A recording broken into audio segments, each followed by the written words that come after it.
the other thing we are looking at here in 1.5 is square roots. Roots in general. So as soon as we learn, one kind of operation, what we tend to do next is look at the opposite operation. And so in general, roots are the opposite of exponents. So exponents are this, repeated multiplication. I guess in some sense, conceptually, roots are a sort of repeated division, even though, I think at that point the metaphor kind of falls apart a little bit. For us, we're looking in particular at square roots. This is sort of the most common, but in theory, there's all different sort of varieties. We'll kind of come back to that as we go and look at a cube root, right? A fourth root, a fifth root. You can do any different kind of root that you want. But so for us, our kind of building block here is the square root. And so a square root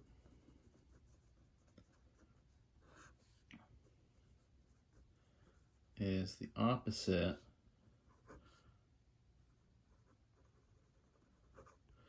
of squaring, right? Which was when the exponent is equal to 2. Our notation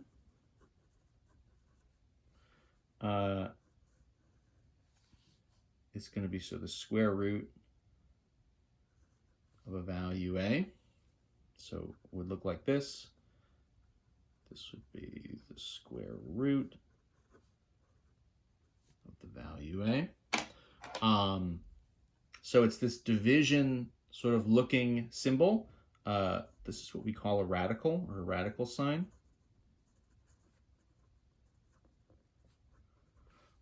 Right?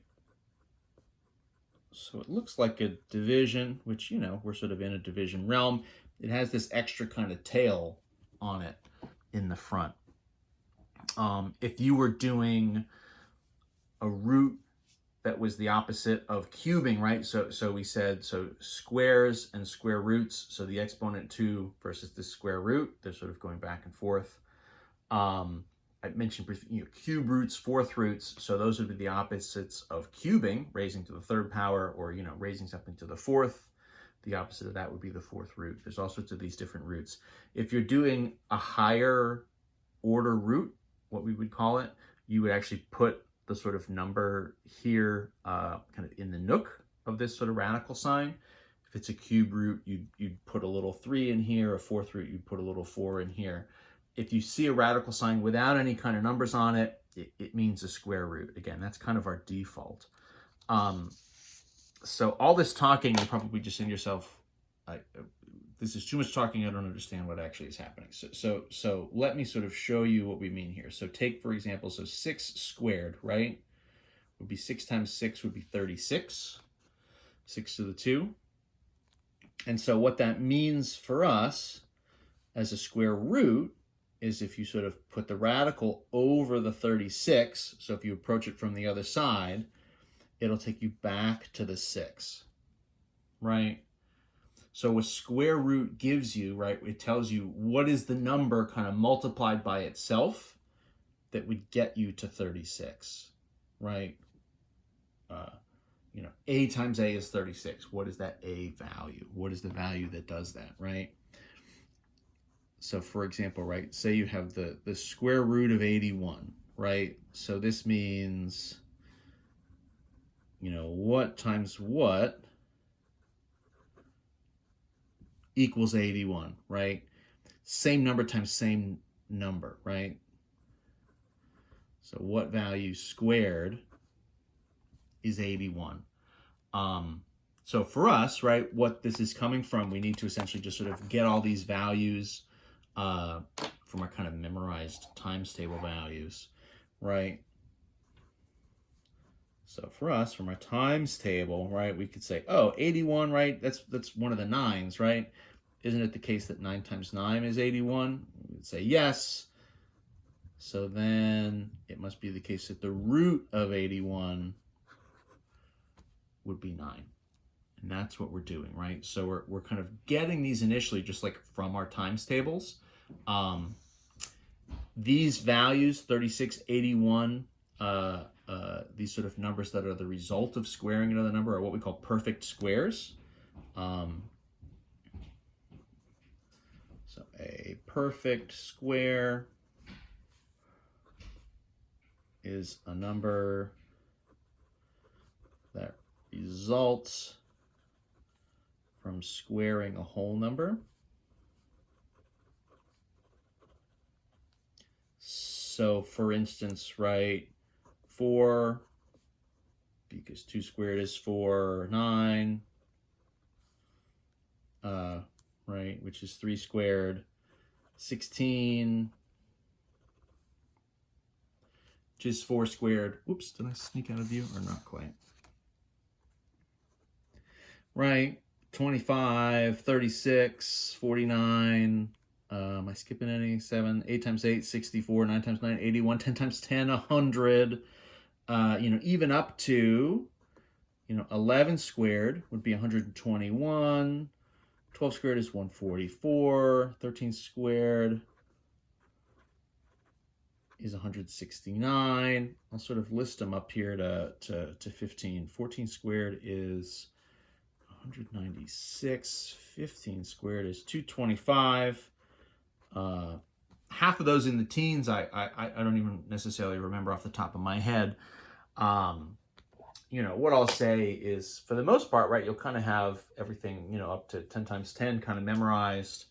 After that, knowing the perfect squares, 11 squares is 121, 12 squares is 144, right? These couple ones, it's good to know. I'm certainly not asking you to memorize, perfect squares up to sort of any particular number, but I will say that it's helpful.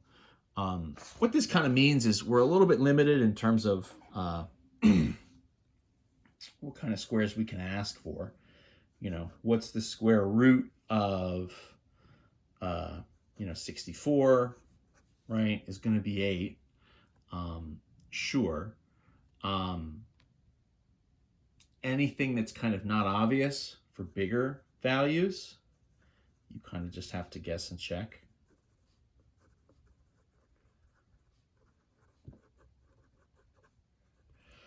I have one off the top of my head.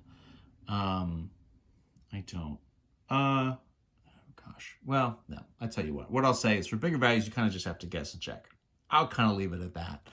I'll say for the most part, doing stuff like that. Again, we're de-emphasizing calculators in here, but if you're asked to find the square root of something up in the thousands, right? I would say it's pretty reasonable to start using a calculator just to speed things along. You're going to be sort of picking numbers out of a hat. And so just to move things along, that's a pretty good chance for when you should use a calculator. For numbers that are not a perfect square, that are smaller, or I guess any size, what we'll do is we'll get an approximate value. Oh boy. So the double T's there, it's obviously not how you spell approximate. Well, that doesn't look any better. Now that's just a mess.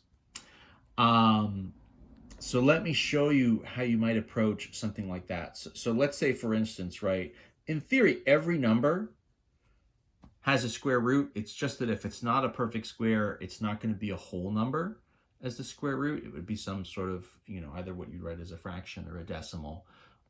Obviously, we're going to get to those later. We're not sort of working with those yet. So for now, we say, well, what's the best we can do? If somebody says, what's the square root of 15? So it's like, well, what's the best we can do? So look for whatever the nearest perfect square is, kind of above and below, right? So 15 is here. Well, 16 is above it, right? And I know that the square root of 16 would be 4.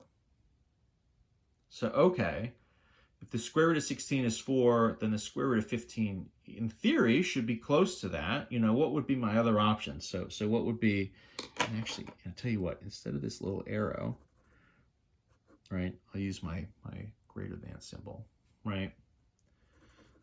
So a perfect square that's the closest, that's above it, would be 16. What would be the perfect square that's closest to 15 and is less than? Well, we'd actually drop back to 9, right? And in that way, right, the square root of 9 would be 3. And so the best I could do here is sort of approximately say, you know, I know that the root of 15 should be somewhere between 3 and 4. So if I'm going to approximate it, which one is it really closer to? Well, you know, the decision here is just saying, well, which of the original numbers, which of the perfect squares is it closer to? It's definitely closer to 16, right? That's just a 1-digit difference. This, or, you know, one, you know, sort of, that's the difference of 1 versus, you know, 9 to 15 is the difference of 6, right? So obviously you're, you know, if you're only 1 away from 16, you're closer to that than if you were 6 away from 9. So our approximation here is 4. And so what we would write, we'd say root of 15 will go squiggly, right? Squiggly line means approximate. So we'll say root of 15 is sort of approximately 4, right? Not exactly 4. We know actually it would be something that's less than, would be a little less than. You know, decimal, you know, 3 point something, right? Sort of as a decimal. But without really digging into that, it's you know, tough to say. So for now, we'll just kind of say, okay, you know, it's about 4. It's certainly closer to 4 than it is to 3, and we'll kind of leave it at that. Let's do a couple more, right? So let's approximate the root of 90. So what's it between? So 90, you know, you're up, you know, almost at 100. 100 would be one of them, right? So 90, right? 100, which would be 10 squared, versus, well, so what would be left? 9 squared would be 81, right? Oops. So your 90 is kind of in between, right? Okay. Which one are you closer to? Well, the difference here, right? Difference is 9. This difference is 10. So you're almost at the halfway point. You got to pick one, though, right? And so it is the case that 90 is going to be closer to 81 than it is to 100. So when we estimate here, right? So that means when I go root of 90, it's going to be closer to the root of 81. And so for me here, that means root of 90 would be approximately the root of 81, which would be 9. Right? We're literally just looking at which kind of digits we're closer to. And that's going to be our approximate. Let's do the root of like 54, maybe. I'm just sort of picking numbers out of a hat here. So what are we between? 49 would be 7 squared, 54. So then 8 squared would be 64. So which are we closer to? Well, you know, this is the difference of 5. This is a difference of 10. So closer to the 49. So we'd say the root of 54 would be approximately, right, in the ballpark of the root of 49. So for us, that would be 7. So without getting into any decimal stuff, right, I mean, that's still a few chapters away. That's kind of the best we can say. So our square roots here are a little bit limited. We're really just hoping for perfect squares, and if it's not that, you know, we're throwing up our hands a little bit and saying, well, I don't know. I know it's in the ballpark of this. You know, it's certainly not that exactly, but that's the best we can do. And that's the best I can do explaining 1.5. So that's the end of this series of videos. We'll see you for 1.6 next time.